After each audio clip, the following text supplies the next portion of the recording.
welcome this evening. My name is Jake Dalton, and I teach Tibetan Buddhism here. And I'm very honored and excited to introduce to you tonight宗薩欽哲仁波切. Over the past 2 centuries, the Khyentse lineage has been one of Tibetan Buddhism's most influential lines of reincarnated teachers. Rinpoche's previous incarnations were particularly renowned for their mastery of all 4 schools of Tibetan Buddhism, and today Rinpoche continues this rich tradition. Rinpoche was born in the Himalayan country of Bhutan in 1961. At the age of 7, he was recognized as the main incarnation of the Khyentse lineage. He received an extensive training under some of the greatest contemporary masters of Tibetan Buddhism, and today he supervises his traditional seat of Dzongsar Monastery in eastern Tibet and its retreat centers, as well as his new monastic colleges in India and Bhutan, and centers in Australia, North America, and the Far East. But what makes Rinpoche still more exciting are the creative ways in which he's contributed to the spread of Buddhism in the West. After his traditional training in India, he attended London School of Oriental and African Studies, and he continues to be involved in shaping the academic study of Buddhism in the West, most recently by endowing a new chair in Tibetan Studies at UC Berkeley. Before finishing his master's degree in London, however, he became involved with the Italian filmmaker Bernardo Bertolucci. While serving as an advisor to Bertolucci during the filming of Little Buddha, Rinpoche became increasingly interested in the process of filmmaking.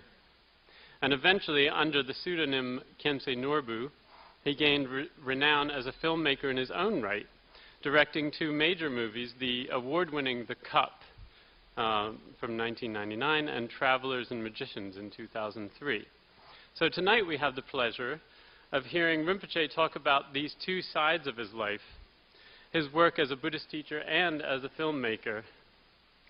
The title of tonight's event is Projecting the Dharma, Film and the Transmission of Buddhism to the West. So we'll begin with a talk by Rinpoche, and then we were thinking we would have a sort of discussion period that will be moderated by Professor Robert Scharf from UC Berkeley, who runs the Buddhist Studies program there. So I guess with that, Rinpoche.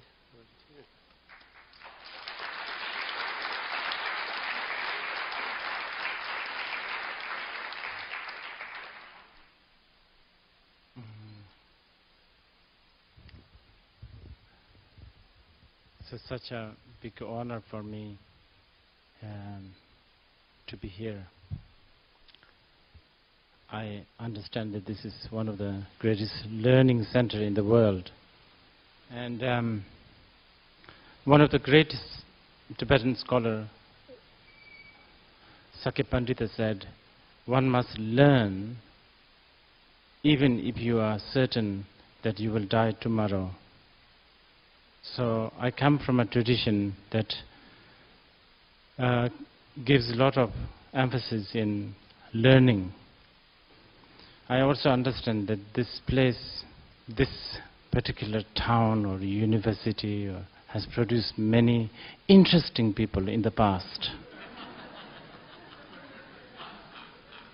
And I hope this will continue like that. I have to... The title.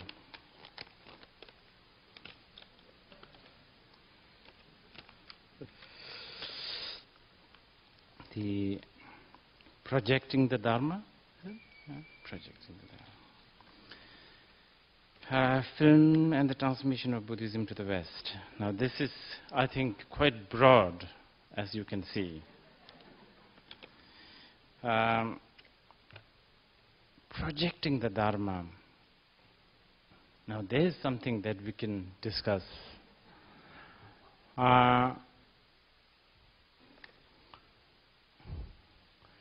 I remember my first visit to the West, first Europe and then America. I think my first ever sight of America was Maine, and then to San Francisco, New York also. I was quite young, so I don't remember so much, but I met many interesting people like Allen Ginsberg, for instance. I was totally new with the West, but from the conversation that we had, my English was very bad at that time, not so much improved still, but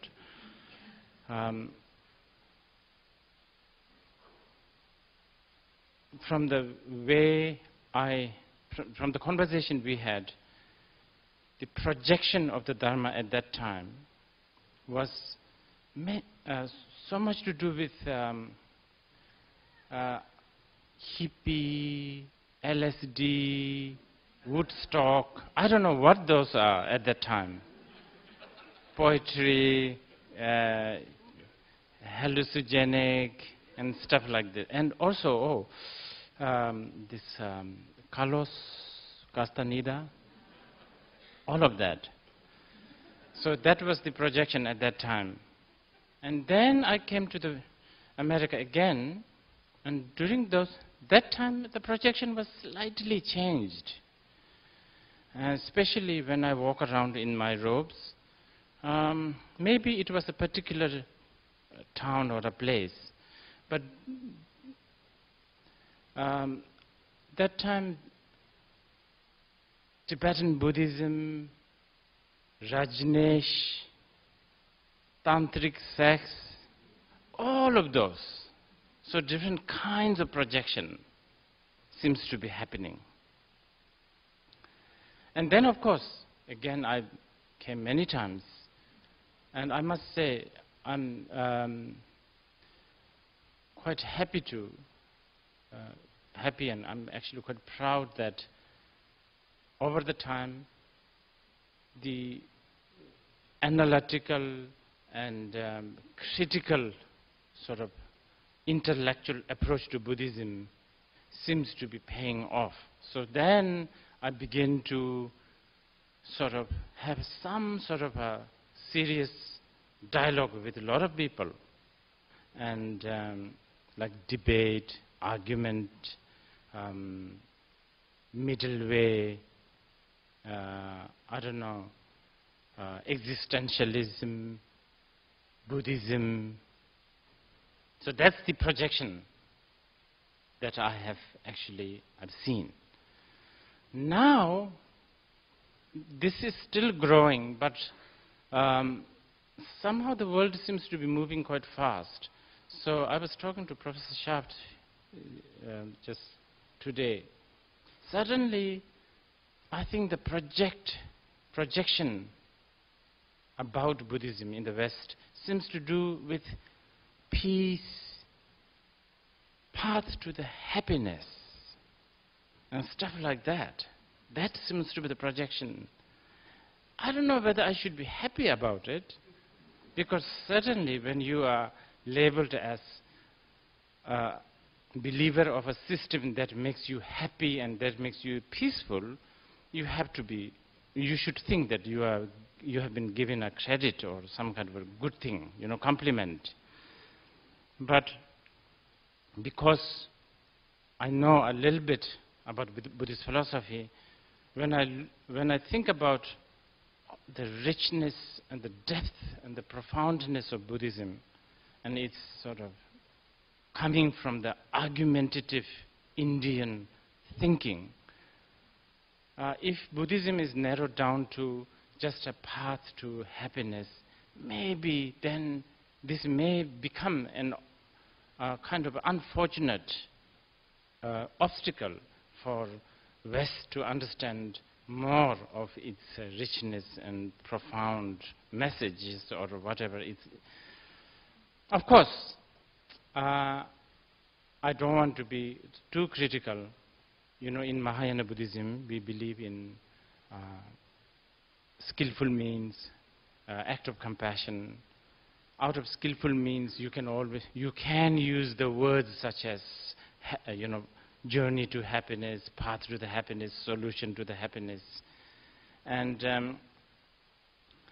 also somehow, I don't know, somehow I feel that at the moment, everywhere, especially in the West, there is a sort of a quest for looking for decoding some kind of a secret. This, I see this big, bestseller book called Secret, The Secret, something like that, The Secret. I thought maybe I can learn something out of this, so I actually bought it. I even bought the movie. I must honestly tell you, I was a little bit disappointed. Of course, I tell myself, this alone is a proof that there is something called karma. We must be heavily karmically debted with the author of the book such as The Secret. Because I think it's a little disappointing. But the Vajrayana, Tantric Buddhism could get categorized into that kind of department. So we have to be careful here. Again, path to the happiness could be a marketing strategy for Buddhist missionaries. And this is, I could close one eye and accept that. But just to let you know that these are the projection, projecting the Dharma, right?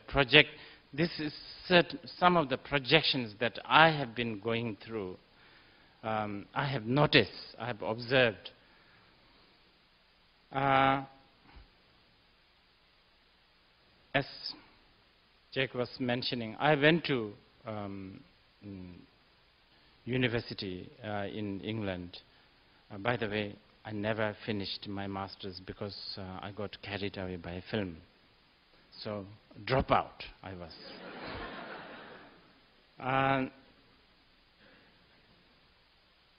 At that time, all my teachers, actually I took comparative religion, psychology and all that.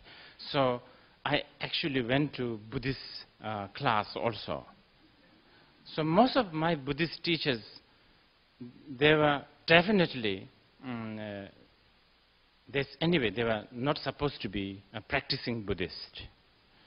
And some of them are, I think, not even, maybe Christian or, follower of other faith. And then I have learned later that this is very much emphasized in the West to be objective. In fact, the reason why there's no properly trained Buddhist scholars, like a Khenpo teaching a Western university, is because Khenpos, Rinpoches like myself, we are deemed as a converter, so we are not qualified, not so much to do with the qualified, but too subjective. So at that time when I was studying, I had a lot of mixed feelings. Why are these people teaching Buddhism? Why can't they find someone else better? Even I could do this better. This is how I used to think. But I must say, after many years, I've changed my mind. And in fact, this afternoon, I had really profound discussions with many young professors here, that in fact, this is, I think, the strength of the approach to Buddhism in the West. The critical, skeptical mind, because Buddha himself said, my teaching has to be analyzed. You cannot take it just because Buddha said so. And I think cherishing this kind of non-subjective is very, very important. So,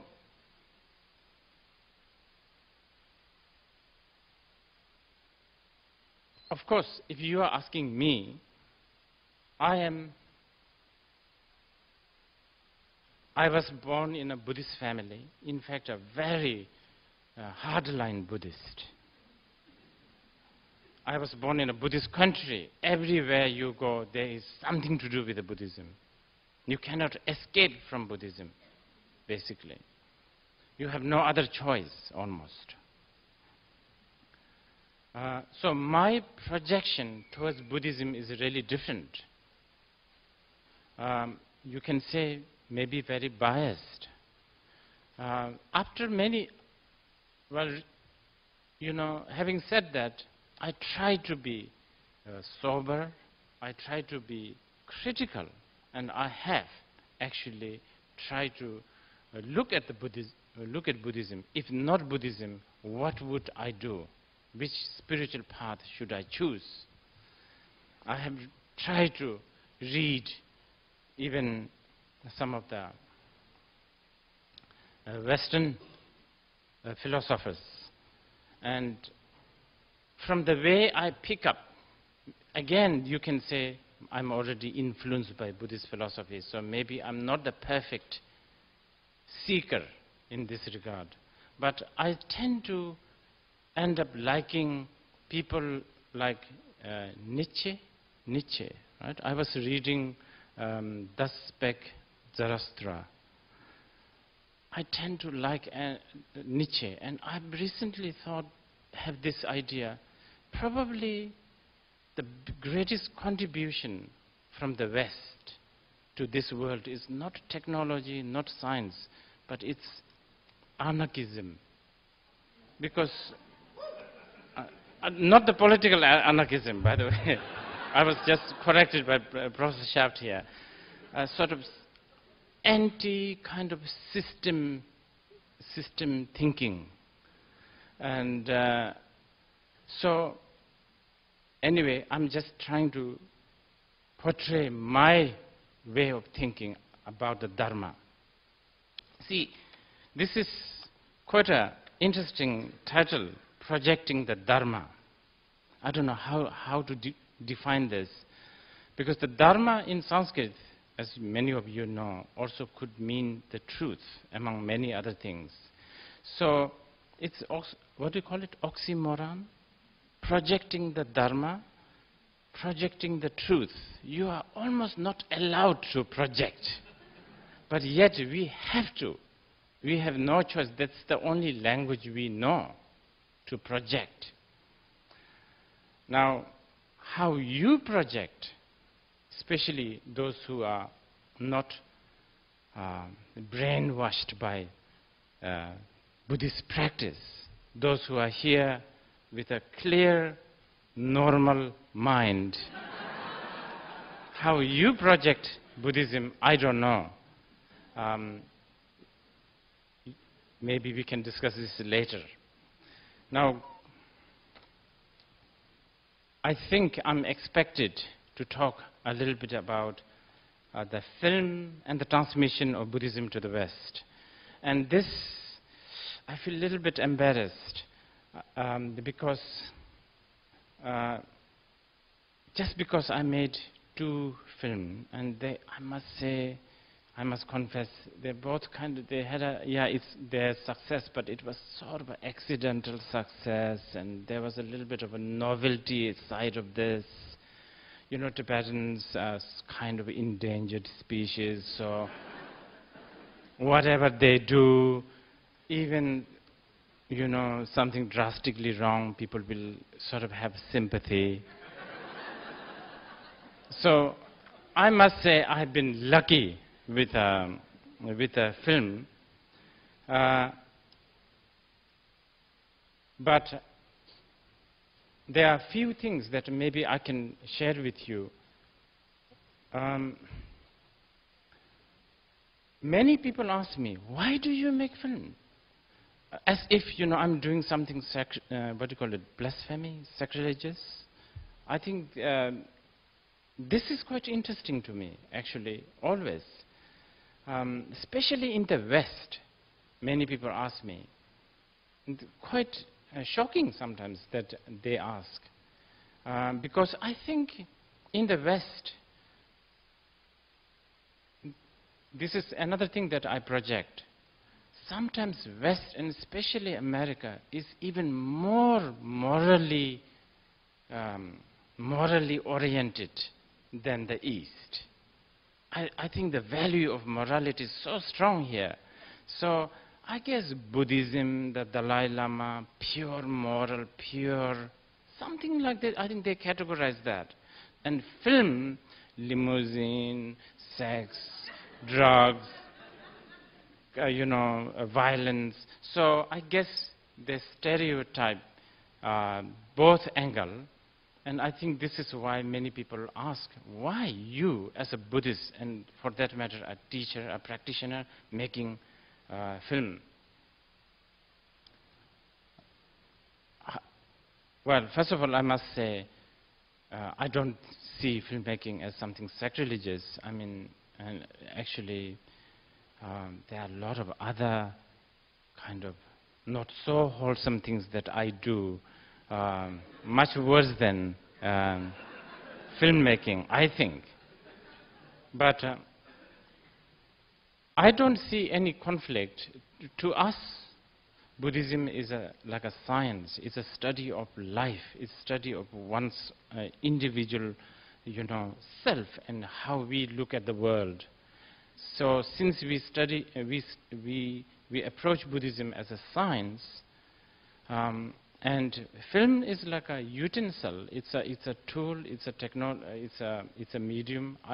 I don't see any conflict between film and Buddhism. And it is not as if Buddhism, Buddhist scriptures have actually prohibited art or any kind of symbolic or representing medium.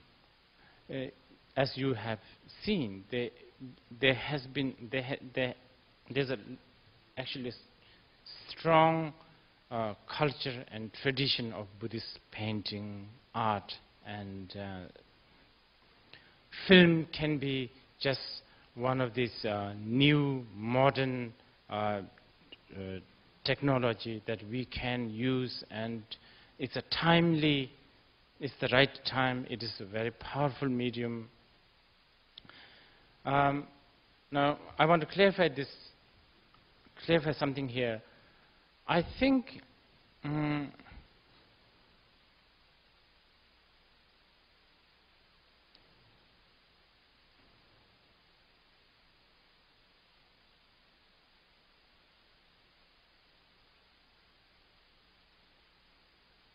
art or okay, let's say statue, for instance, the Buddha statue. Now, of course, different historians, they say different things, but I believe that actually in the early part of history in Buddhism,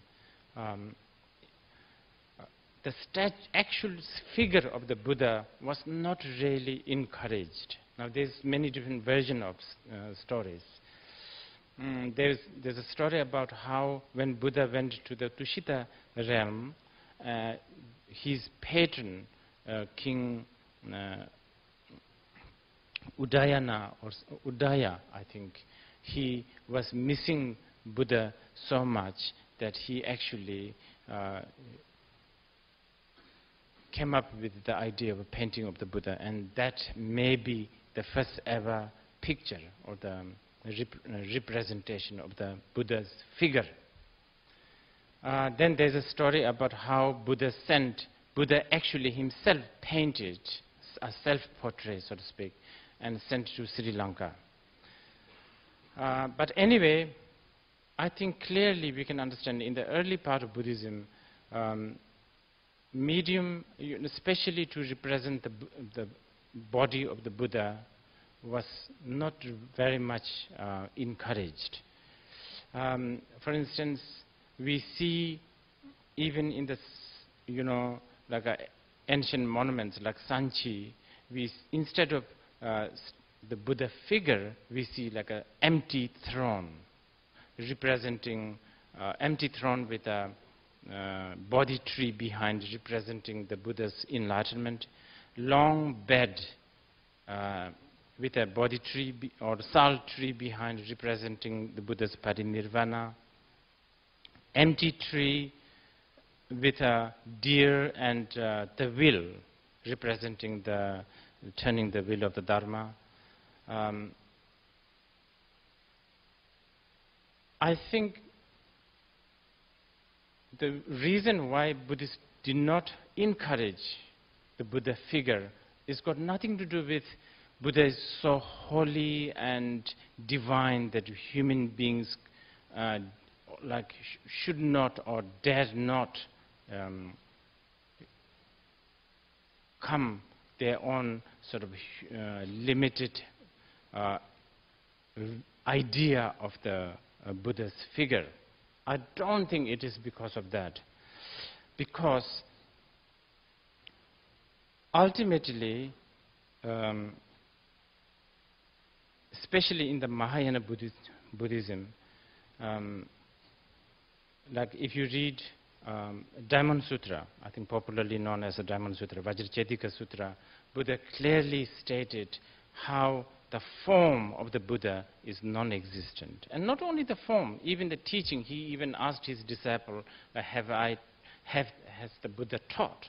And when the disciple said, no, Buddha never taught, then Buddha himself praised the student, saying that, well, now that's the right answer. This is it. Buddha never taught. And see, so ultimately, non-duality, the wisdom of non-duality is at most important.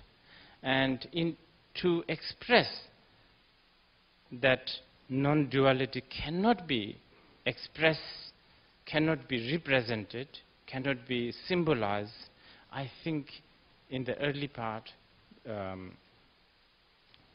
especially the figure of the Buddha was not so much encouraged. But as the time goes by, of course, the human mind is becoming more busy, beginning to rely more and more on symbols. Then, of course, there's lots of Buddhist figures, bodhisattva figures. But I would still say they are symbolic and they are representing the Buddha's figure, not really reproducing, so to speak. They are representing the Buddha's figure, but not really reproducing the Buddha's figure, because the point is this: when you see, this is going back to the projection. I don't know how a Western academia, a member of academia, would look at the Buddha. Maybe for them, he was a great thinker, revolutionarist. He was a very, maybe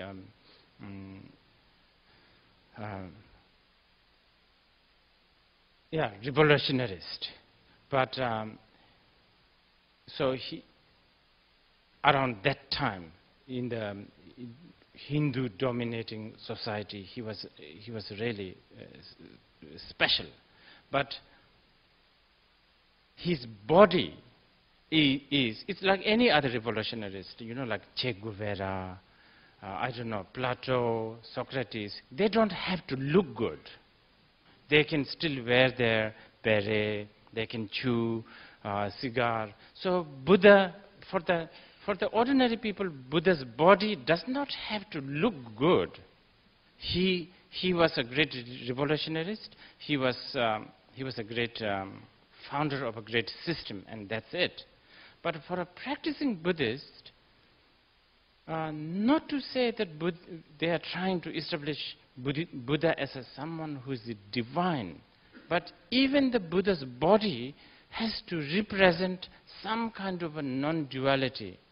So if you go through the picture of Buddha, the picture in the mind, if you go through the like 32 major marks, so to speak, if you go through each and every one of them, you will, today, we will not even know how to comprehend. Like, Buddha is supposedly so beautiful to look at. Why? Because he has 32 major marks. And if you go through each of them, such as, you know, if you go through each of them, you will think that Buddhists are describing a boxy sort of, I don't know, like his body is, the length and the width is same. Stuff like that. Or he has a webbed hand. Or his earlobe touches his shoulder. Now, you know, if he's, you know, who would like to, let's say, date with someone who has earlobes touching the shoulder? So, again here, non-duality. See, breaking the concept of what is beautiful and what is not, that needs to be crushed for the Buddhist practitioner. So I think there is a lot of that in the Buddhist teachings of description of the Buddha, which is so much tried to explain in the Buddhist scriptures, and not only the scriptures, tankas, statues, paintings, you know, and in many different forms. For instance, okay, then the question is, who is this Buddha? Who is the real Buddha? Because we all want to know the real one. We don't want the fake one. Who is the real Buddha? Then the Mahayana Buddhists will come up with answer like, oh, that's the nature of your mind. Now, we want to see this. How, you know, come on, paint. So then Nyingmapas, like the Nyingmapa tradition of the Tibetan Buddhism, would paint a blue Buddha without any clothes, naked. The more newer translations of the Tibetan Buddhism will have another blue Buddha, but clad, ornaments, lots of ornaments, and especially lay person's ornaments, like earring, nose ring, bracelets, all of this. And each of them will have their own explanation, like why the Buddha is clad. You know, Vajradhara, the Buddha Vajradhara is clad with all the worldly ornaments. Why does he need earrings? Why does he need anklets? The answer is to symbolize Buddha, the pure, innate Buddha is within us, even though we are surrounded by the worldly matters, such as the ornaments, such as you know, our, you know, worldly dharmas, worldly elements. So I wanted to say this because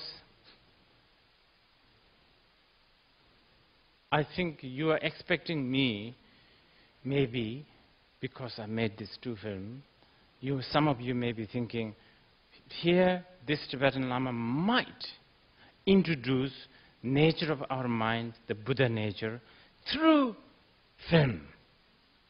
Now, I will tell you, from my point of view, with my capacity, little difficult.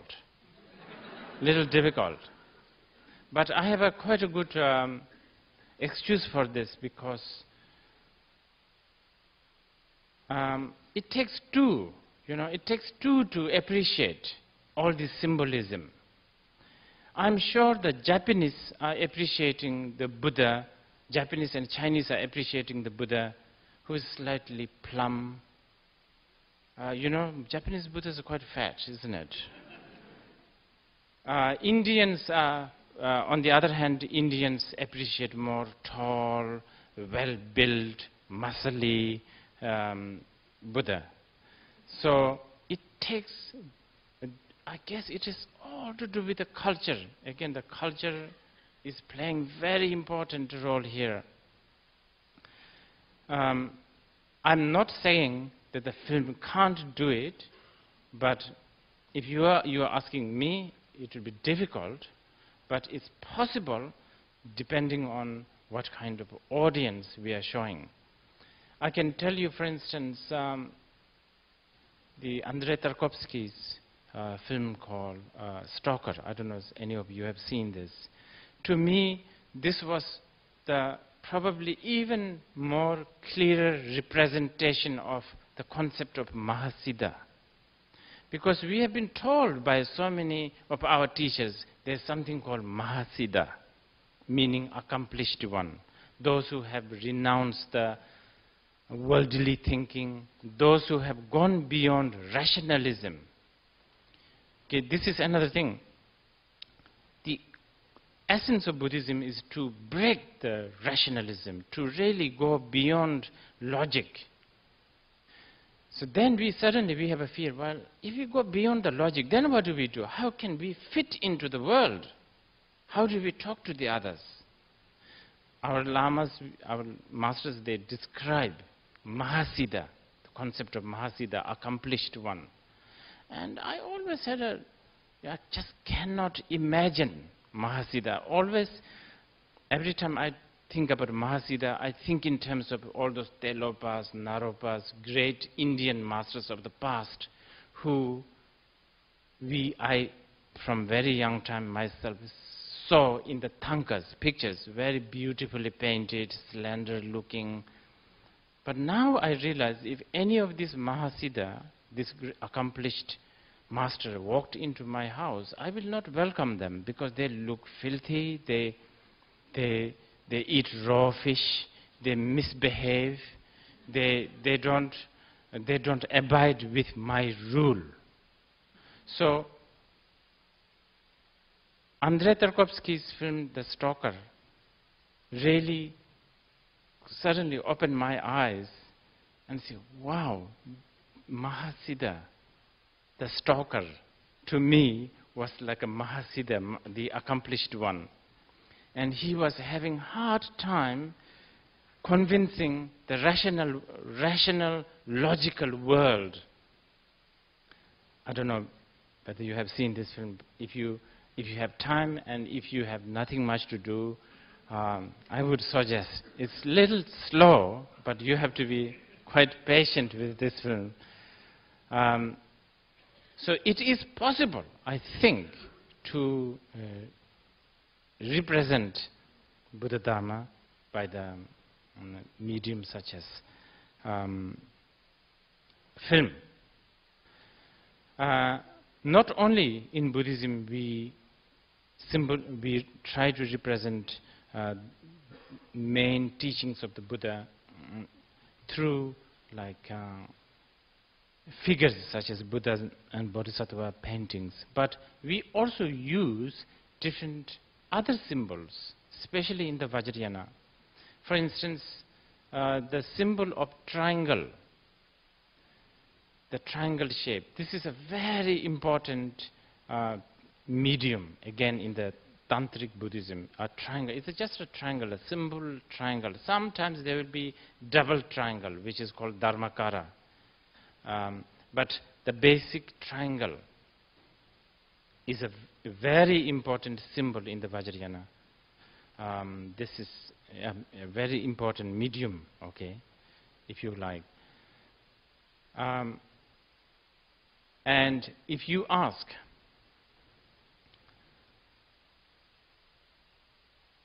and the triangle is, again, is in some of the tantric practice, this triangle also represents dungeon. This is quite interesting, isn't it? The dungeon. Somewhere where it's also like almost like a torture chamber. Okay. Sometimes this triangle also represents the source of everything. Source of everything, where all the universe came from. Okay. So now we want to know, okay, what is this triangle? Where is it? In fact, some of the outer tantric teaching says the triangle exists beneath us. Yeah, this is as far as they go beneath us, under this earth.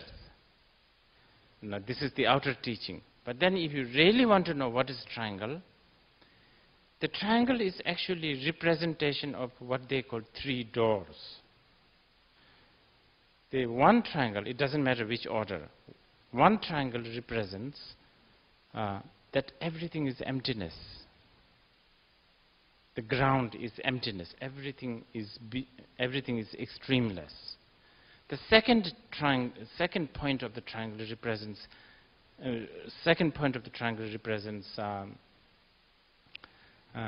path should not be path should not have any mark. Path should not have any characteristic. The third triangle represents enlightenment, or the result should never be aspired for. So this is actually the triangle. Okay, ground is emptiness, the ground, and then the path should not have any characteristic. No, I should say, path should not be bound by characteristic. The result, the enlightenment, should not be something to aspire for. Now, if you go this way, then we are talking a very big subject. Of course, we are talking about the emptiness, but also the second triangle, tip of the triangle, that path should not be bound by characteristic. And this is a very important, at the same time, something that many Buddhists keep on forgetting. For instance, I mean, Buddhism in the West is still relatively new, but in the East, like China, Japan, Tibet, as much as we should really not forget this second triangle, we are always bound by the characteristic of the triangle, such as a yellow hat sect, red hat sect. This is the way to do. Meditation should be only doing sitting up, not sleeping. Meditation, actually, in fact, like meditation is the only thing that the Buddhists do. Something like that. These are all bound by characteristic. And then the result, enlightenment, is something that everybody wants. Remember? Buddhism, journey to the happiness, path to the happiness. What are we looking for? We are looking for happiness. And this is a fundamentally actually going wrong if trying to look for happiness using Buddhism is really a self-contradiction, actually. Buddhism is actually not really made for, first of all, when you are looking for happiness, you are already looking for something, so you are aspiring for something. So you are breaking that rule, so to speak. So anyway, this is the triangle. Now, I was telling you many times in the Tantric Buddhism, this triangle is also called dungeon. Now, why dungeon? This is interesting. What they do in the Tantric practice, they try to chase and summon and catch and, bind the ego and then put it inside this triangle. So you put the ego as a prisoner of emptiness, characteristic-less, and non-aspiration. What happens to the ego then? It becomes meaningless. Like once, actually, Bernardo Bertolucci, this was, I remember this. He asked me about Tantric Buddhism. And he said, well, I'm an Italian. He said, for me, passion is very, very important. Passion. Tell me something about, Buddhism and passion. Then I was saying, well, maybe, I can't really say so much, but according to the Tantric Buddhism, you can keep your passion, but you can't have yourself. if you don't have you, then your passion becomes really abundant, very rich, very not bound by. Right now, our passion is very limited. So, and you can see the way we try to turn on ourselves, so to speak. We are running out of our ideas now. As you can see, everything we tried, and it's becoming so boring. So okay, that's the triangle shape. Just to, since we are, I guess, I'm expected to talk about art and symbolism. Buddhists also use other in fact, in the Vajrayana Buddhism, there is nothing that cannot be used as a medium, as a means to express what the tantric wisdom can be expressed. Any shape, any color, any kinds of tools can be used. So, I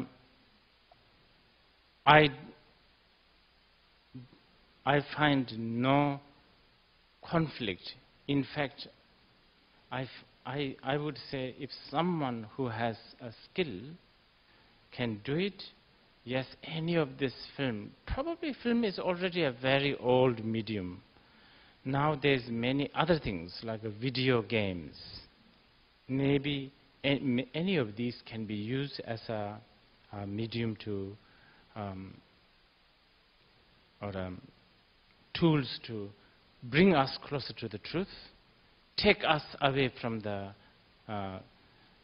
delusion, and as long as that job can be done with any kinds of tools, I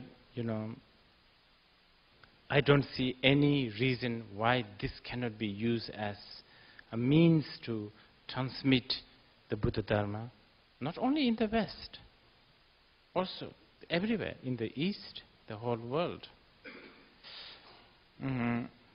There's one thing you might ask when we talk about the transmission, how important it is, the lineage. Can a person, I don't know, maybe I will stop here and let you ask question, but I have all, I guess you can ask, like, can a master record all his teachings on the video or something and then use that as a transmission after 500 years? Will it work? Can it be considered as an authentic lineage, so on and so forth? So, yeah, please, I actually don't know what you really want to hear, so maybe if you want to ask questions, I'll try.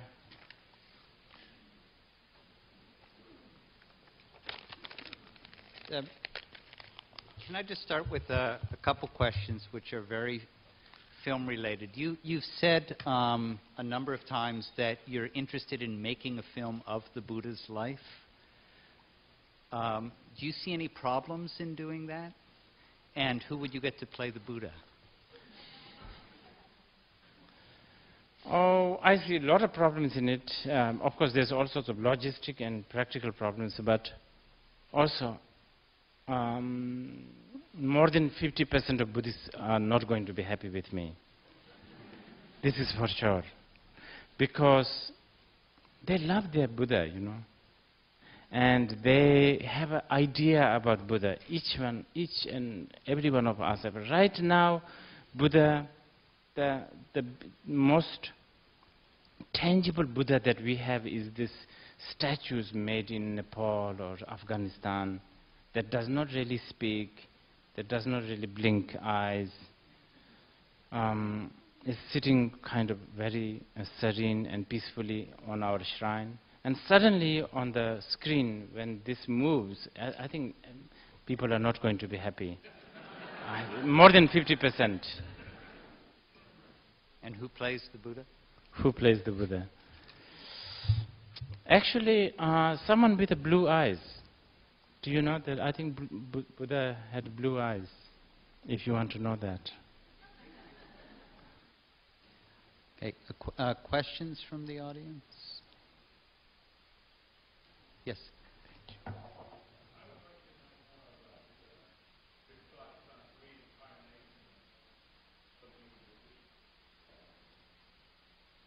This is ongoing discussions with this man. Do I believe in it? I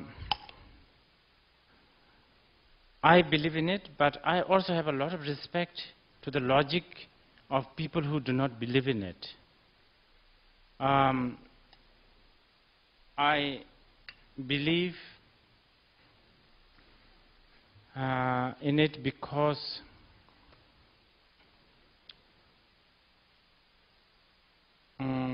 it's a bit like this.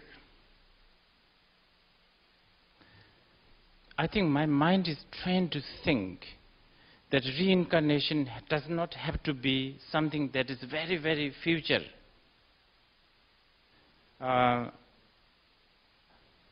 Also, my mind is trained to think that time is fake. I think actually the Western scientists have come up with that too. The time is relative. So when you talk about reincarnation, you are talking about time. So if you are talking about like my kind of reincarnation, are you talking about like my kind of reincarnated tulku? I am one of them, by the way.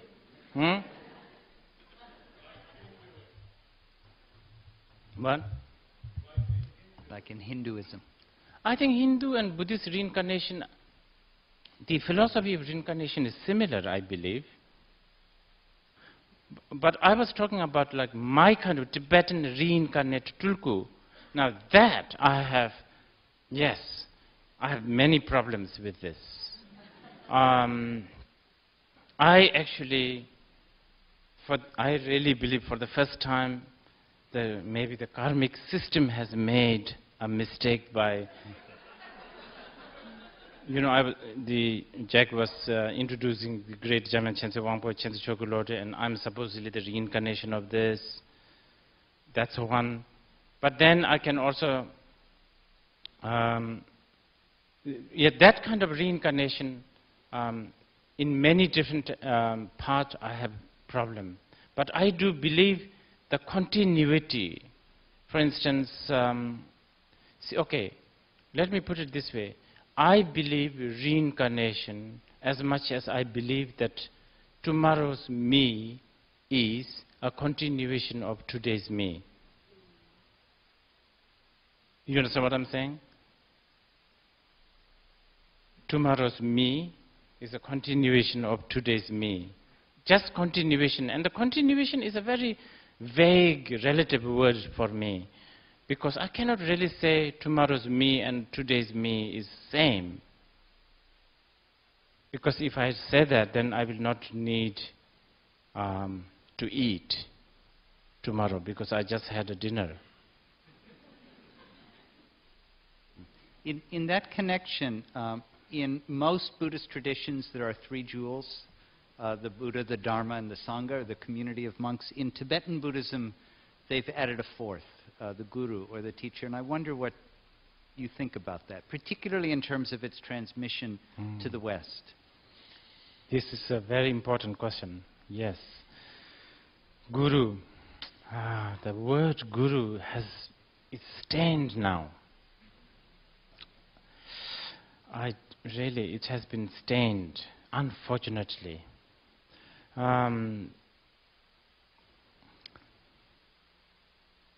But the Guru principle, the practice of Guru, is actually quite important in the Tantric Buddhist system. And it's really unfortunate that the human gurus have actually, many of human gurus have somehow managed to spoil that beautiful system.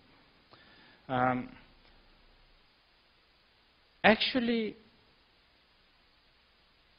you are supposed to, if you, okay, the fourth, we're talking about the fourth object of refuge. In fact, more than fourth, huh? In fact, according to the Tantric Buddhism, Guru is supposedly more important than the triple gem. So this is a big statement. But all this comes in the context of Guru as the path. Now this is one message that always gets missed out. Because Guru always is referred as a person who dictates your life.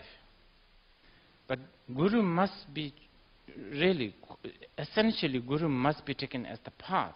Meaning, okay, it's a bit like this. Okay, what do you want? You want enlightenment. Do you have, okay, can you do it? Okay, what do you want? You want enlightenment. You want it fast or slow? All right?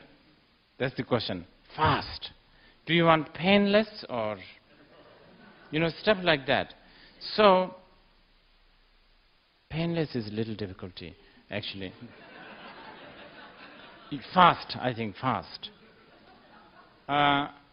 So, actually, to put it very simply, in the Vajrayana tradition, the Guru principle is like, okay, if you want to have fast track, so to speak, then you have a choice to hire a person who will destroy you or not.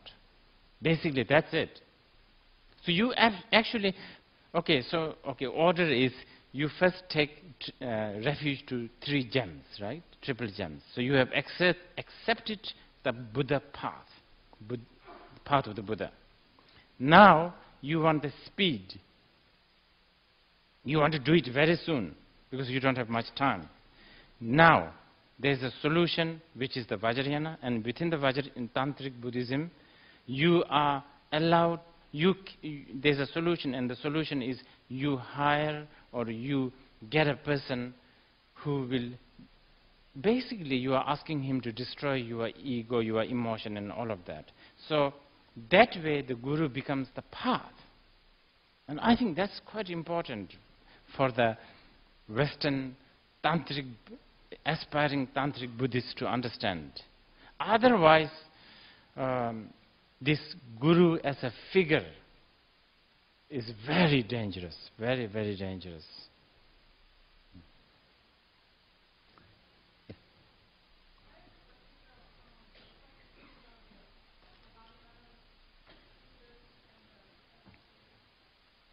Five.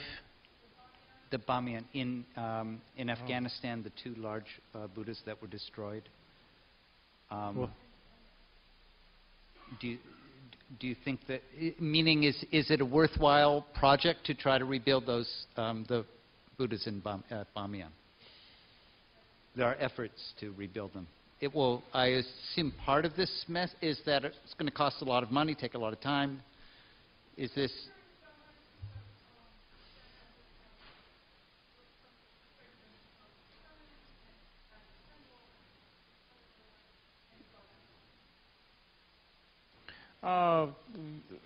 Depends, I think it depends on different people, really. I'm sure it will inspire some people, it will anger some other people. I'm sure it will be a cause of good artistic exercise for some people. And even the destruction of the Buddha statue, I believe that there are some people, because this is what I've heard during the Cultural Revolution in Tibet, that in fact there were some practitioners who were actually quite happy, maybe is not the right word, but there's a great Lama called Kangshar, who was actually master of Chogyam Trungpa Rinpoche, who came to the West. And Lama Kangshar said, at last, what we couldn't do, the Chinese have done it. So, we don't know. All these are too relative.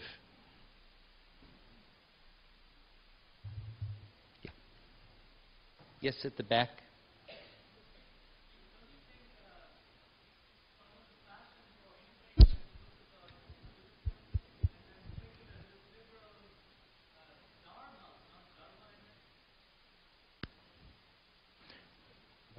I did. Neither of us got that.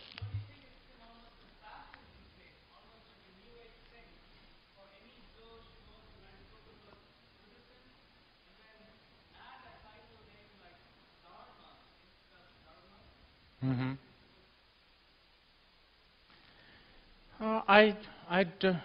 I can see your concern, but I'm not so worried. In fact, in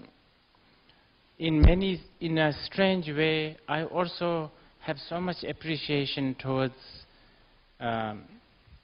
let's say, grass, marijuana. If not for marijuana, many of these Buddhists are not Buddhist. You understand what I mean?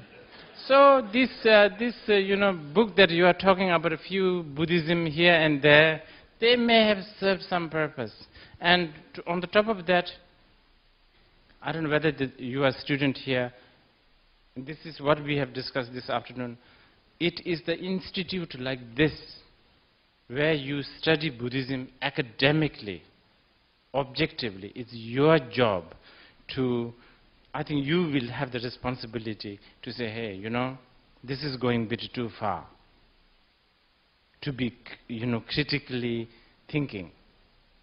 And that will, I think that is always nice to have that. And those kind of books, like a little bit of Buddhism here and there, I think for a while it's not going to stop. I think there's a lot of market. As long as there's an insecurity, there's always going to be a spiritual market. Yes.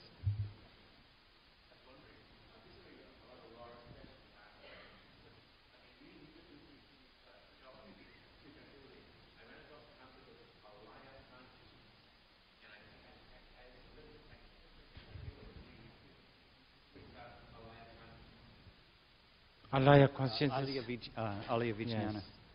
Yes, there is. Some of them.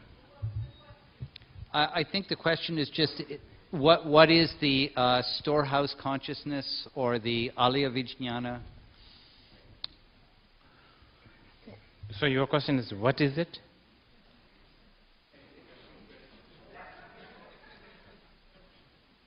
Okay.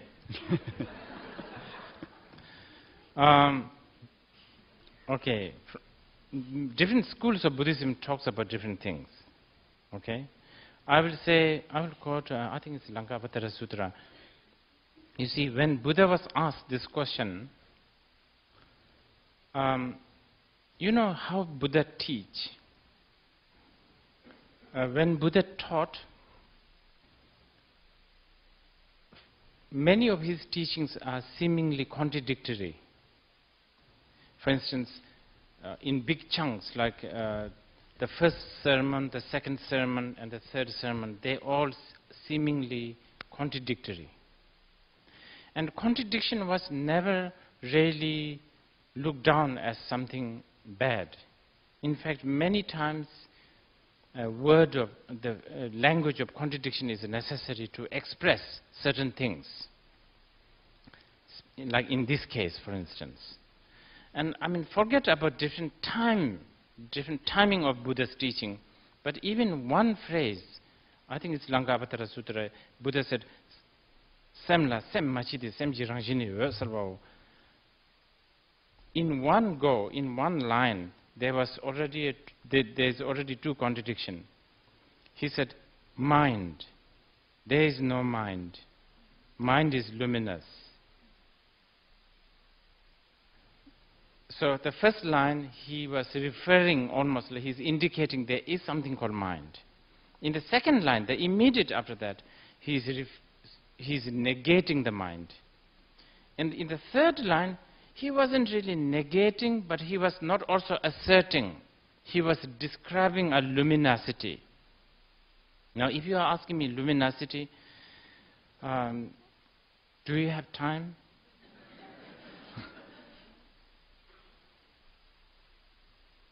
Yeah.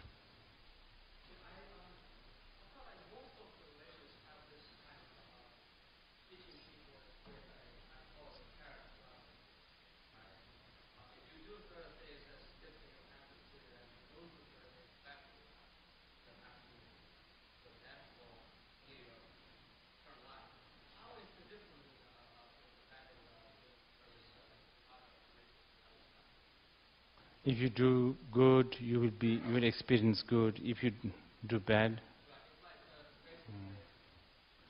Should I just repeat that? And so I think the question is that many religions work in terms of reward and punishment, right? You do good, you get a reward. You do bad, you get punished. Is Buddhism, are you asking, is Buddhism fundamentally different from that?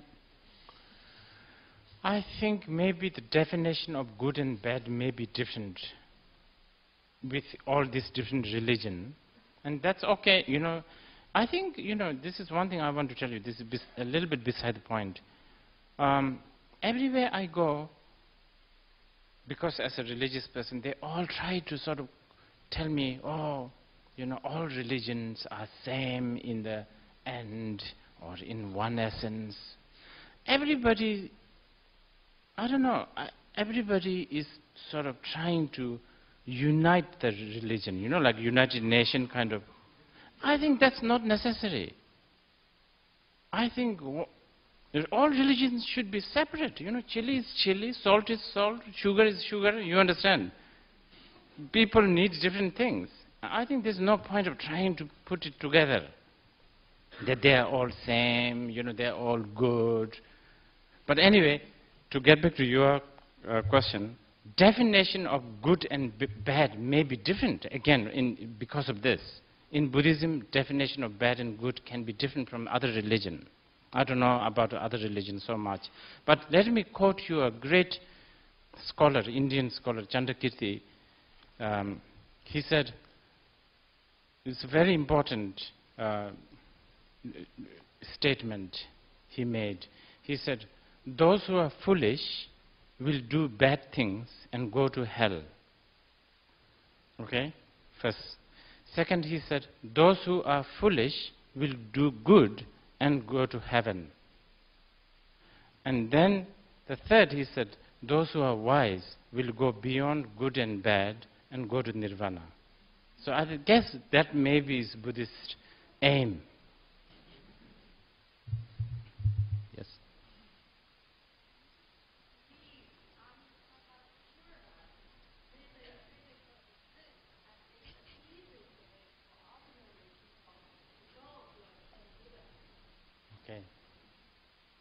So the question is, does Amitabha's Pure Land, Amitabha's a Buddha in another land right now, does that land really exist, and is a worship of Amitabha in fact the most efficacious way to Buddha?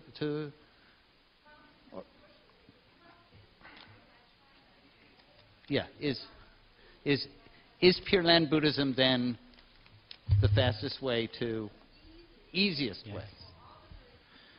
Yes. How can I say no? Okay. How can... No. My only suggestion is they should really... Okay, how can I say no? But my only suggestion is they should read the description of the Amitabha realm really thoroughly. Because if they read the description of the Amitabha realm thoroughly, you will end up realizing it's describing, what is it called here? New Haven? Is it? I'm serious. Really, I'm serious. I'm not making this up. So sometimes Buddhists do this, you know, they try to make you think it's there, and then slowly make you realize it's actually here.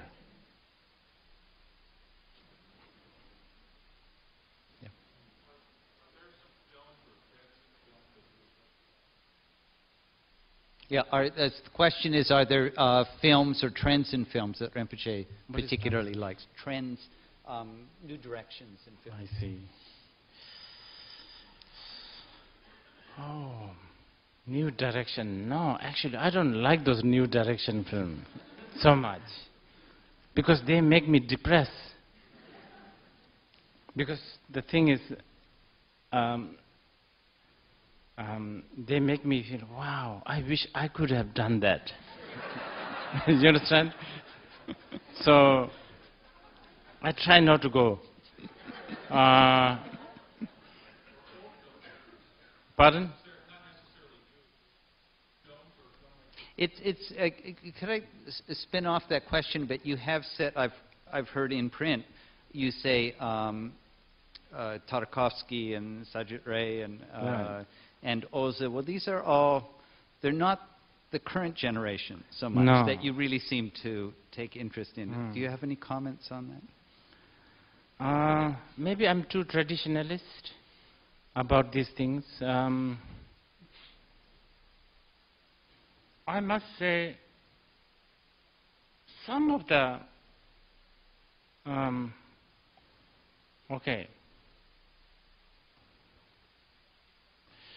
I'm trying to remember. Personally, but a film that makes me personally, I don't know, lose my appetite in a good way, you understand? In a sort of more sort of looking inside. There are few, like Deer Hunter, Robert De Niro, right? That film actually made me really think deeply for a long time, because there's this scene of Russian roulette, like this thrill, this addiction to this thrill, this dangerous game.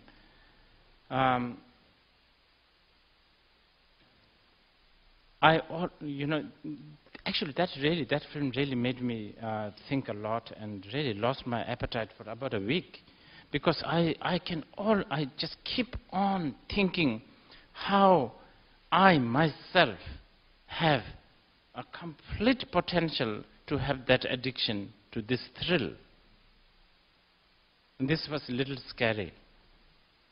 And to me, especially being born and bred in a Buddhist family, to have that kind of even potential to, even thinking, wow, yes, I have that, I can have that impulse easily. With the right condition, with a little bit of friends, right friends, I think I can get into it easily. And is that, might that be related in